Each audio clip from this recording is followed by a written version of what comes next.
صل علی محمد وعلی آل محمد کما صلیت علی ابراہیم وعلی آل ابراہیم انک حمید مجید اللہم بارک علی محمد وعلی آل محمد کما بارکت علی ابراہیم وعلی آل ابراہیم انک حمید مجید رب زدنی علما رب اشرح لی صدری ویسر لی امری واحلل عقدۃ من لسانی یفقہوا قولی۔ ارشاد باری تعالی ان للمتقین عند ربهم جنات النعیم، بے شک پرہیزگاروں کے لیے ان کے رب کے ہاں نعمت کے باغ ہیں۔ افنجعل المسلمین کالمجرمین، بس کیا ہم فرما برداروں کو مجرموں کی طرح کر دیں گے؟ ما لکم، تمہیں کیا ہو گیا؟ کیف تحکمون، کیسا فیصلہ کر رہے ہو؟ ام لکم کتاب فیہ تدرسون، کیا تمہارے پاس کوئی کتاب ہے جس میں تم پڑھتے ہو؟ ان لکم فیہ لما تخیرون، کہ بے شک تمہیں آخرت میں ملے گا جو تم پسند کرتے ہو۔ ام لکم ایمان علینا بالغۃ الی یوم القیامہ، کیا تمہارے لیے ہم نے قسمیں کھائی ہیں جو قیامت تک چلی جائیں گی؟ ان لکم لما تحکمون، کہ بے شک تمہیں وہی ملے گا جو تم حکم کرو گے۔ سلہم ایہم بذالک زعیم، ان سے پوچھئے کون سا ان میں اس بات کا ذمہ دار ہے۔ ام لہم شرکاء، کیا ان کے معبود ہیں؟ فلیأتوا بشرکائہم ان کانوا صادقین، پھر اپنے معبودوں کو لے آئیں اگر وہ سچے ہیں۔ ان آیات مبارکہ میں اللہ تعالی سب سے پہلے متقین کے انعام کو بیان کرنے کے بعد منکرین سے مخاطب، اللہ تعالیٰ اہل تقوی سے مخاطب ہو کر اہل تقوی کا انعام بیان کر کے اہل کفر سے مخاطب ہو رہے ہیں، اور بڑے عجیب انداز سے۔ پہلے ارشاد ہوا کہ بے شک پرہیزگاروں کے لیے، متقین کے لیے ان کے رب کے پاس نعمت کے باغ۔ پچھلے درس میں آپ نے وہ آیات پڑھی جس میں اللہ تعالیٰ نے مثال دی ایک علاقے کے باغ کی جس کے مالکان نے روایت کے خلاف اپنے باپ کی جائیداد اور اس کی وراثت سے جو پھل حاصل ہوتا تھا اس کو مساکین سے چھپ کر اور مساکین کی ضرورت کو پورا کیے بغیر خود سے فائدہ حاصل کرنے کی کوشش کی۔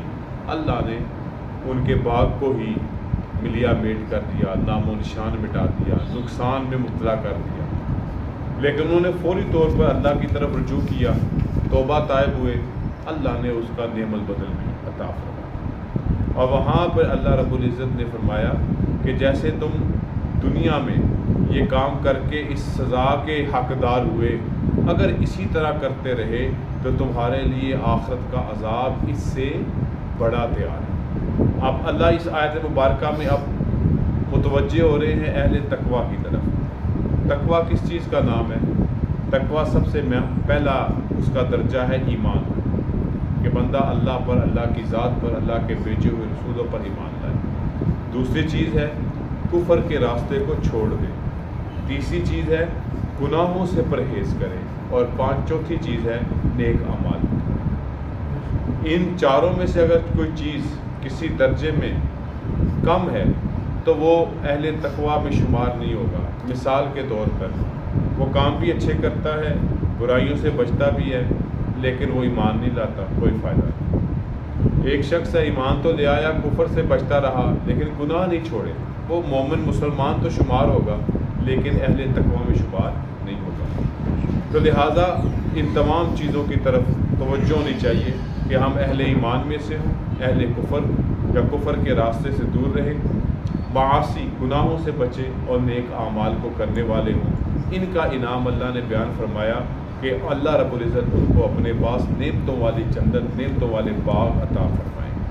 اب اللہ تعالیٰ کفار سے مخاطب ہے، جو اہل تقوی نہیں ہے، جو اہل ایمان نہیں ہے، جن کا تعلق کفر کے ساتھ ہے۔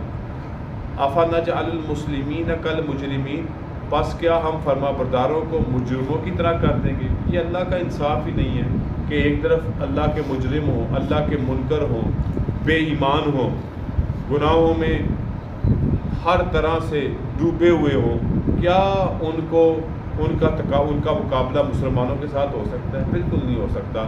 اللہ یقیناً مسلمانوں کو، فرما برداروں کو الگ پروٹوکول دیں گے، ان کا مجرموں کے ساتھ کوئی میل نہیں ہوگا۔ مالکم، تمہیں کیا ہو گیا ہے؟ کیف تحکمون، تم کیسا فیصلہ کر رہے ہو؟ یہاں پہ اللہ تعالیٰ مخاطب ہے کیف تحکمون، نمبر ایک یہود سے، جن کا کیا خیال تھا کہ ہم تو نبیوں کی اولاد ہیں، ہم سے کوئی پوچھ گچھ نہیں۔ عیسائیوں سے، ہمارے بدلے تو عیسیٰ علیہ السلام پھانسی پہ چڑھ گئے، ہم اب جو مرضی کرتے پھریں۔ مشرکین جو مرضی کریں، جس مرضی بت کے سامنے جھک جائیں، سجدہ ریز ہو جائیں، جو سا مرضی کفر کا راستہ اختیار کریں، اور وہ یہ کہیں کہ دوبارہ زندہ ہونا ہی نہیں۔ ہم نے اس بدعمالی کی کوئی سزا بھگتنی نہیں۔ اللہ فرماتے ہیں مالکم، تمہیں کیا ہو گیا ہے؟ کیف تحکمون، تم کس طرح کے فیصلے کرتے ہو؟ ام لکم کتاب فیہ تدرسون، کیا تمہارے پاس کوئی کتاب ہے جس میں تم پڑھتے ہو کہ یہ لکھا ہوا ہے کہ تمہارے ساتھ خیر ہی خیر ہوگی، جو مرضی کرو، جو سا مرضی راستہ اختیار کرو، کفر کا کرو، شرک کا کرو اور منافقت کا راستہ اختیار کرو؟ کیا تمہارے پاس کوئی گل لکھی دی ہے ہی میری نہ پڑکنا پہ؟ تو یہاں پہ اللہ کہ فرمایا ام لکم کتاب فیہ تدرسون، کیا تمہارے پاس کوئی کتاب ہے جس میں تم نے یہ سب پڑھتے ہو کہ ہاں ایسا کچھ نہیں ہوگا؟ انا لکم فیہ لما تخیرون، کہ بے شک تمہیں آخرت میں ملے گا جو تم پسند کرتے ہو۔ یہ بھی کہ لکھا ہوا ہے، کوئی تمہارے ساتھ کوئی معاہدہ ہو گیا ہے کہ جو تم چاہو گے آخرت میں وہی ملے گا، تمہارا اختیار ہوگا؟ اس طرح کی بھی کوئی بات نہیں۔ پھر اللہ فرماتے ہیں ام کرتے ہو ام لکم کتاب فیہ تدرسون، کیا تمہارے پاس کوئی کتاب ہے جس میں تم پڑھتے ہو کہ یہ لکھا ہوا ہے کہ تمہارے ساتھ خیر ہی خیر ہوگی، جو مرضی کرو، جو سا مرضی راستہ اختیار کرو، کفر کا کرو، شرک کا کرو اور منافقت کا راستہ اختیار کرو؟ کیا تمہارے پاس کوئی گل لکھی دی ہے ہی میری نہ پڑکنا پہ؟ تو یہاں پہ اللہ کہ فرمایا ام لکم کتاب فیہ تدرسون، کیا تمہارے پاس کوئی کتاب ہے جس میں تم نے یہ سب پڑھتے ہو کہ ہاں ایسا کچھ نہیں ہوگا؟ انا لکم فیہ لما تخیرون، کہ بے شک تمہیں آخرت میں ملے گا جو تم پسند کرتے ہو۔ یہ بھی کہ لکھا ہوا ہے، کوئی تمہارے ساتھ کوئی معاہدہ ہو گیا ہے کہ جو تم چاہو گے آخرت میں وہی ملے گا، تمہارا اختیار ہوگا؟ اس طرح کی بھی کوئی بات نہیں۔ پھر اللہ فرماتے ہیں ام لکم ایمان علینا، کیا تمہارے لیے ہم نے قسمیں کھا لی ہیں؟ اللہ کی قسم، فلاں کی قسم، ہم تم کو جہنم میں نہیں بھیجیں گے۔ کیا ایسی بھی کوئی بات ہوئی ہے؟ پہلی بات کیا بات توجہ کرے، پہلی بات اللہ نے کیا فرمائی؟ بھئی تم کس طرح کی باتیں کر رہے ہو، کس طرح کے فیصلے کر رہے ہو؟ کوئی لکھت پڑھت موجود ہے؟ کیا تمہیں اس بات کا اختیار دیا گیا ہے؟ کیا اللہ رب العزت نے تم پر قسمیں اٹھا دی ہیں کہ تمہیں قیامت کے دن جو قسمیں چلیتی جائیں گی، انا لکم لما تحکمون، بے شک تمہیں وہی ملے گا جو تم حکم کرو گے؟ اللہ نے ہر دلیل قائم کر دی ان پہ۔ ہے کیا تمہارے پاس جو ہونا چاہیے وہ نہیں ہے، اور کن امیدوں کے سہارے تم جی رہے ہو؟ کیا ہونا چاہیے؟ اہل تقوی میں سے ہونا چاہیے، ایمان ہونا چاہیے، کفر سے دور ہونا چاہیے، معاصی سے بچنا چاہیے، نیک اعمال کا کرنا چاہیے۔ وہ ہے کوئی نہیں اور کہتے پھر رہے ہو ہم سے کوئی پوچھے گا نہیں، ایسا نہیں۔ سلہم، ان سے پوچھئے تو صحیح، ایہم بذالک زعیم، کون ہے اس بات کا ذمہ دار؟ ان کے پاس کوئی ذمہ دار بھی ہے؟ وہ کہتے ہیں نا تیرا کوئی ذمہ دار بھی ہے کہ نہیں، یعنی کہ تو نے جو کچھ کیا یا آگے تو یہ برے کام نہیں کرے گا، کوئی ذمہ داری لینے والا ہے تو کیا وہ بھی کوئی نہیں۔ پھر اللہ ایک اور انداز سے کہتے ہیں ام لہم شرکاء، کیا ان کے معبود ہیں، یعنی کہ کیا جن کی یہ عبادت کرتے ہیں؟ جیسے یہود نے حضرت عزیر کو اللہ کا بیٹا بنا لیا، عیسائیوں نے عیسیٰ علیہ السلام کو اللہ کا بیٹا بھی شمار کر لیا اور انہوں نے 3 خداؤں کا عقیدہ بگڑ لیا۔ مشرکین نے تو اس سے ہی آگے ہی کھیر کر دی، انہوں نے سینکڑوں بتوں کی عبادت شروع کر دی۔ اللہ فرماتے ہیں کیا ان کے معبود ہیں جو ان کی حمایت کریں گے؟ اگر ایسا ہے فَلْيَأْتُوا بِشُرَكَائِهِمْ، پھر اپنے معبودوں کو ہی لے آئیں، ان کانوا صادقین، اگر وہ سچے۔ کیسی پیاری انداز میں اللہ نے ساری باتیں انہی سے پوچھ لیں، تمہارے پاس ہے کیا کہ جو تم سمجھتے ہو کہ تم مسلمانوں سے جدا نہیں، تم ہر طرح سے مسلمانوں سے جدا ہو، کیونکہ وہ اللہ تعالیٰ کے فرما بردار ہیں اور تم اس کے مقابلے میں نافرمانی کرنے والے مجرم ہو۔ پھر اللہ فرماتے ہیں اب قیامت کے منظر کی طرف، یوم یکشف عن ساق، جس دن پنڈلی کھولی جائے گی۔ یہاں سے سیدھی پہلی بات یہ سمجھیں کہ اللہ تعالیٰ ہر طرح کے جسم سے پاک ہیں۔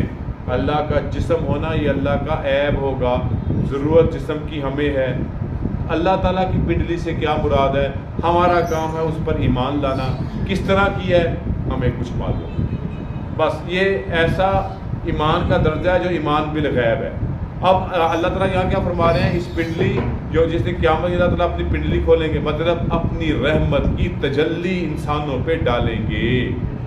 وَيُدْعَوْنَ إِلَى السُّجُودِ فَلَا يَسْتَطِعُونَ، اور وہ سجدہ کرنے والوں کو بلائے جائیں گے، اور وہ سجدہ کرنے والوں کو بلایا جائے گا، وہ تو نہ کر سکیں گے۔ کون لوگ سجدہ نہیں کر سکیں گے؟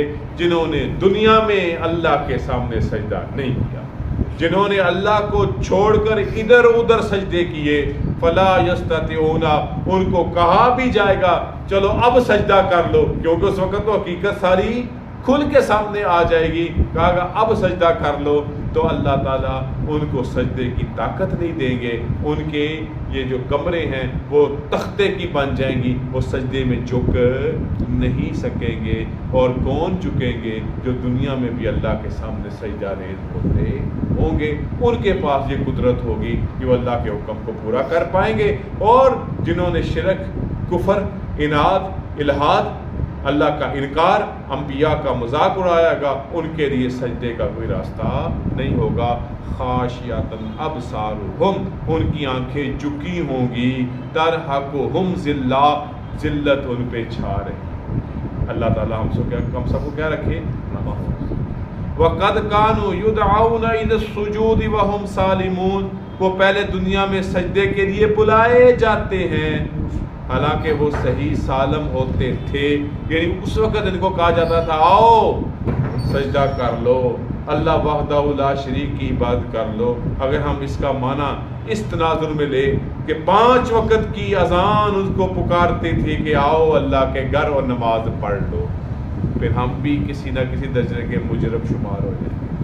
وَقَدْ كَانُوا يُدْعَوْنَ إِلَى السُّجُودِ وَهُمْ سَالِمُونَ، وہ پہلے دنیا میں سجدہ کے لیے بلائے جاتے ہیں حالانکہ وہ صحیح سالم ہوتے تھے، نہیں کرتے تھے۔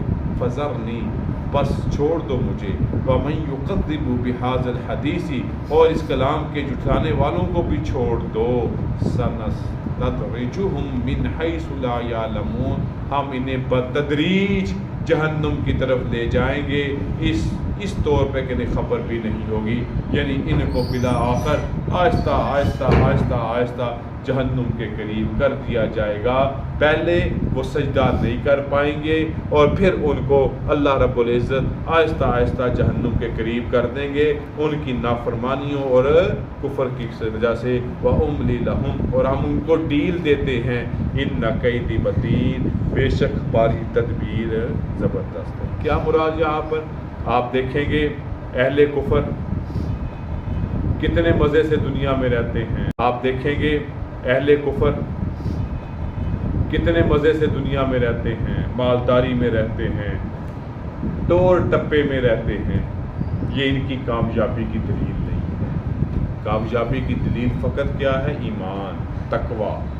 اور اگر یہ آج کفر کر کے بھی دنیاوی اعتبار سے کامیاب ہے، اِنَّ کَیْدِی مَتِین، یہ ہماری زبردست تدبیر ہے، ہم نے ان کو ڈیل دی ہوئی ہے۔ أَمْ تَسْأَلُهُمْ أَجْرًا فَهُمْ مِنْ مَغْرَمٍ مُثْقَلُونَ، کیا آپ ان سے کچھ اجرت مانگتے ہیں جس کے تاوان کا ان پر بوجھ پڑ رہا ہے؟ یعنی اے میرے محبوب، آپ تو ان کو صرف دعوت دین دیتے ہیں، آپ تو ان کو صرف توحید و رسالت کی طرف بلاتے ہیں، اور آپ کوئی ان سے اجرت مانگتے ہیں جن کی ان پر چٹی پڑ گئی ہے، ان پہ کوئی مزدوری پڑ گئی ہے اور وہ اس کے بوجھ سے گھبرا رہے ہیں۔ ام عندہم الغیب فہم یکتبون، یا ان کے پاس غیب کی خبر ہے کہ وہ اسے لکھ لیتے ہیں۔ یعنی ان کو کوئی پرواہ ہی نہیں کہ معاملہ دنیاوی کیا چل رہا ہے۔ اب نبی علیہ السلام سے اللہ مخاطب ہو کے اپنے محبوب کو تسلی، تشفی اور ان کو جذبے کو بڑھا رہے ہیں، آپ فکر مت کیجئے، اب انشاءاللہ اگلے منگل میں فاصبر لحکم ربک، پھر آپ اپنے رب کا حکم کا انتظار کریں۔ یہ اپنی ان کی ڈیل ہے، اگر ان کی آج مال و دولت ہے، آج یہ صاحب اولاد ہیں، کثرت اولاد ہیں، جیسے کہ کیا کہا اس نے ولید بن مغیرہ نے، میرے اتنا مال، اتنے باغ، اتنے بیٹے، اتنی تجارت، مجھے کیا ہو گیا، اللہ کو نہیں مانا؟ تو اللہ فرماتے ہیں ہم ان کو ڈیل دیتے ہیں، بے شک ہماری پکڑ، ہماری تدبیر بڑی زبردست ہے، اور انشاءاللہ جب وقت آئے گا تو ہم ان کو ضرور پکڑ لیں گے۔ انشاءاللہ اگلے آنے والے درس میں اس سورہ مبارکہ کو ختم کیا جائے گا۔ اللہ تعالی ہمیں اہل ایمان اور اہل تقوی میں سے شمار فرمائے، اہل کفر سے اور ہمیں گناہوں سے اللہ تعالی ہر درجے سے محفوظ فرمائے۔ وآخر دعوانا الحمدللہ رب العالمین، والصلاة والسلام علی رسول الکریم۔ ربنا آتنا فی الدنیا حسنۃ وفی الآخرۃ حسنۃ وقنا عذاب النار۔ ربنا اغفر لنا وارحمنا وانت مولانا فانصرنا على القوم الكافرين۔ اللهم انا نسألك العفو والعافية في الدين والدنيا والآخرة، وصلى الله تعالى على خير خلقه محمد وعلى آله وصحبه أجمعين برحمته۔